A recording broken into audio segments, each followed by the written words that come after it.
Imagine um lugar onde tudo pode acontecer de maneira inesperada. Hoje em dia, muitos navios que querem atravessar do Atlântico para o Pacífico preferem o Canal do Panamá, uma rota rápida e segura. No entanto, antes da inauguração do canal, em 1914, as embarcações precisavam navegar pela perigosa Passagem de Drake, um dos trechos marítimos mais traiçoeiros do planeta. A Passagem de Drake tem cerca de 800 quilômetros de largura e se estende por aproximadamente 1.000 quilômetros de comprimento, com uma profundidade média impressionante de 3.400 metros. Até hoje, mais de 8.800 navios já afundaram nessas águas e isso contabiliza apenas os casos registrados. Estima-se que cerca de 20.000 pessoas tenham perdido a vida ali e tragédias ainda ocorrem com frequência. Em 2022, por exemplo, uma onda gigantesca atingiu um navio de cruzeiro que fazia a rota da Antártica para a Argentina. Esse evento assustador causou a morte de uma pessoa e feriu outras 4. Uma parede de água imensa invadiu o navio, lançando passageiros e quebrando janelas externas, enquanto alguns quartos foram inundados e paredes internas colapsaram. E as ondas monstruosas são apenas uma das ameaças que a Passagem de Drake reserva. Então, que tal pegar um café, relaxar e lembrar-se deste lembrete discreto para curtir a postagem caso se esqueça? Um navio leva em média cerca de 48 horas para atravessar a Passagem de Drake, mas os marinheiros que completam essa travessia dizem que essas 48 horas ficam gravadas na memória para sempre. Alguns afirmam que nunca experimentaram nada igual. Senti-me como uma meia encharcada girando por 36 horas em uma máquina de lavar. Nunca tive enjoo, mas essa viagem realmente colocou meu estômago à prova, lembra um dos passageiros. Nos cruzeiros, os relatos são parecidos. As pessoas mal conseguem comer sem segurar o prato e o copo o tempo todo. As ondas fortes fazem com que os utensílios deslizem pela mesa, mesmo com tapetes antiderrapantes, que nem sempre seguram tudo no lugar. Para comer, quase é preciso ter 8 mãos, 2 para segurar o prato, outras para os talheres e ainda assim, mais algumas para se manter firme na cadeira e na mesa, que se movem com o balanço do navio. O enjoo é tão comum que há sempre sacos de vômito disponíveis nas áreas comuns. A Passagem de Drake testa até os marinheiros mais experientes e para muitos é uma experiência que eles nunca esquecerão. Na Passagem de Drake, tudo precisa ser bem preso às mesas, desde laptops até objetos pequenos. E não é só nas mesas. Itens soltos devem ser guardados em gavetas, pois basta uma onda mais forte para que essas coisas acabem literalmente voando, quem sabe até em direção à sua cabeça. Mover-se pelo navio exige segurar-se firmemente nas grades ou postes. Não é apenas uma recomendação, é uma necessidade. Subir e descer escadas ou até abrir e fechar portas vira uma tarefa exigente para evitar machucados. Há até histórias de pessoas que precisaram se amarrar às camas para conseguir dormir enquanto cruzavam essa passagem. A interação do navio com as ondas cria uma aceleração vertical constante, o que faz o peso de uma pessoa flutuar de quase zero a dobrar em questão de segundos. Com isso, dormir vira um desafio extremo. Você se sente quase levitando da cama para, logo depois, ser pressionado de volta com força. A única solução? Amarrar-se firmemente. Mas o que torna essa passagem tão selvagem? A Passagem de Drake liga o Cabo Horn, na ponta sul da América do Sul, à ilha Livingston, no arquipélago das Shetland do Sul, formando um corredor entre a Antártida e a América do Sul. Há outros estreitos no sul, como o Estreito de Magalhães e o Canal de Beagle, mas eles são sinuosos e estreitos, com pouco espaço para manobras e afetados por ventos e correntes imprevisíveis, o que os torna praticamente intransitáveis. Por isso, a maioria dos navios de vela prefere cruzar a Passagem de Drake, que oferece águas abertas por centenas de quilômetros. O explorador e corsário britânico Sir Francis Drake deu nome à passagem, sendo uma espécie de pirata da coroa. Curiosamente, ele não foi o primeiro marinheiro a cruzá-la. Na verdade, ele navegou pelo Estreito de Magalhães até o Oceano Pacífico, onde uma tempestade o empurrou para o sul e o forçou a retornar à Inglaterra. Mas foi nessa terceira viagem que a tripulação de Drake chegou à região da passagem, revelando aos ingleses que havia águas abertas ao sul da América do Sul, lá em 1578.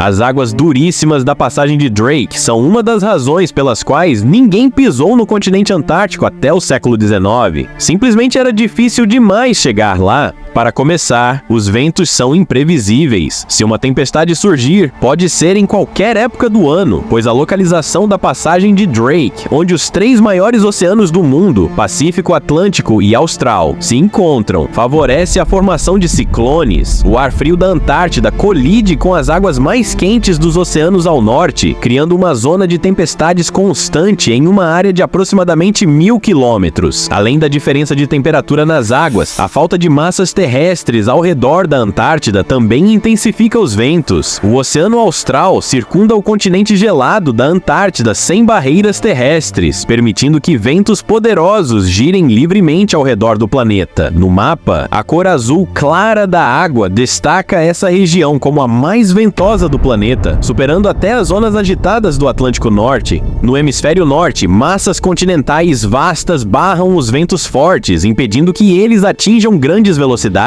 Na passagem de Drake, porém, o vento sopra livremente, alcançando velocidades de 48 a 72 km por hora. Isso pode até ajudar um navio se ele seguir a mesma direção do vento, mas e se ele precisar ir contra? Esses ventos também carregam algumas das ondas mais imponentes do mundo. Algumas podem chegar a 12 metros de altura, enquanto relatos extremos falam de ondas de até 20 metros. Essas ondas atingem os navios sem trégua, e como a Antártida está tão próxima, qualquer marinheiro não só se molha, como também enfrenta um frio cortante. Os navegadores dizem que a passagem de Drake tem 2 humores, o Drake agitado e o Lago Drake. Mas enquanto o segundo é raro, o primeiro é praticamente constante, e as vigias dos navios logo parecem portas de máquina de lavar cobertas de espuma. Outro desafio constante é o movimento incansável do balanço das ondas. Muitos capitães pedem a todos a bordo que tomem pílulas para enjoo antes de entrar na passagem, e até o renomado explorador Charles Darwin, que navegou o mundo, sofreu um severo enjoo ao cruzar o Cabo Horn. E isso sem falar das ondas gigantes, ondas desonestas, pelo menos 2 vezes mais altas que as ondas ao redor, aparecem misteriosamente e já causaram mortes na passagem de Drake. Os cientistas ainda não compreendem totalmente como se formam, mas acreditam que elas surgem quando ondas menores se juntam devido a ventos extremos ou mudanças bruscas nas correntes. E a passagem de Drake é lar de algumas das correntes oceânicas mais intensas do mundo. Ela serve como a passagem mais estreita para a poderosa corrente circumpolar antártica, um fluxo de água que circunda a Antártida em um movimento contínuo, como um fosso ao redor de uma fortaleza. Essa corrente carrega um volume de mais de 130 milhões de metros cúbicos de água por segundo, mais de 100 vezes o volume combinado de todos os rios do planeta. Ao longo de seus 20 mil quilômetros, essa corrente mantém uma barreira natural ao redor da Antártida, transportando inclusive carbono que afunda nas profundezas do oceano e lá permanece por séculos. A passagem de Drake é considerada a corrente marítima mais poderosa do mundo. Sem obstáculos de terra, as águas correm livremente, ganhando uma força imensa capaz de balançar até os maiores navios, combinando ventos intensos, ondas gigantes e correntes violentas. Não é à toa que a passagem de Drake é vista como uma das mais perigosas. É impressionante pensar que pessoas já cruzavam essa passagem no século XVI, quando os navios eram muito mais frágeis. E surpreendentemente, em dezembro de 2019, uma equipe de atletas de elite atravessou a passagem de Drake usando apenas a força humana em um barco a remo. Eles remaram dia e noite, enfrentando um oceano gelado, ondas gigantes, ventos cortantes e o desafio físico da exaustão. Mesmo assim, conseguiram cruzar mais de 1000 quilômetros em 12 dias, trocando revezamento a cada 90 minutos. Para eles, o segredo era nunca parar de remar.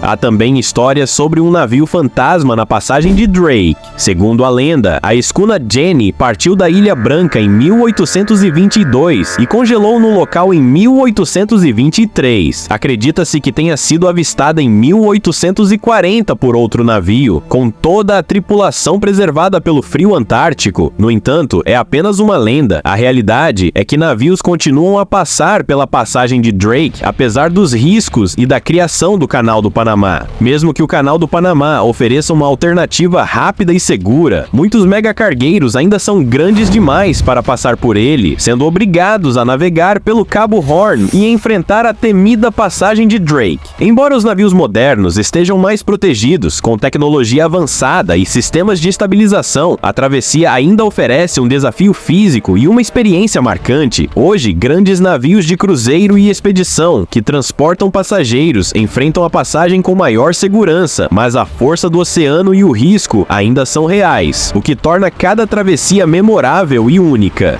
A passagem de Drake é um local de condições marítimas severas e históricas tragédias, como o naufrágio do navio espanhol San Telmo em 1819. Apesar dos avanços modernos, acidentes ainda ocorrem, como a queda de um avião chileno em 2019. Mesmo assim, a passagem é também cenário de conquistas notáveis, como a travessia a nado da chilena Bárbara Hernández, a Sereia de Gelo, que detém o recorde Guinness de nado mais rápido ali. Além dos desafios, a passagem de Drake tem um papel essencial para o clima. Suas correntes ajudam a manter a Antártida fria, evitando o derretimento do gelo e a elevação catastrófica dos oceanos. Agora que você conhece o terrível motivo pelo qual os navios evitam essa rota, fica a questão: o que mais está escondido nas águas ao redor do mundo? Se gostou desse mistério e quer desvendar outros segredos, deixe seu like e se inscreva no canal para não perder nenhuma descoberta sombria. E lembre-se, nem todas as histórias vêm à tona.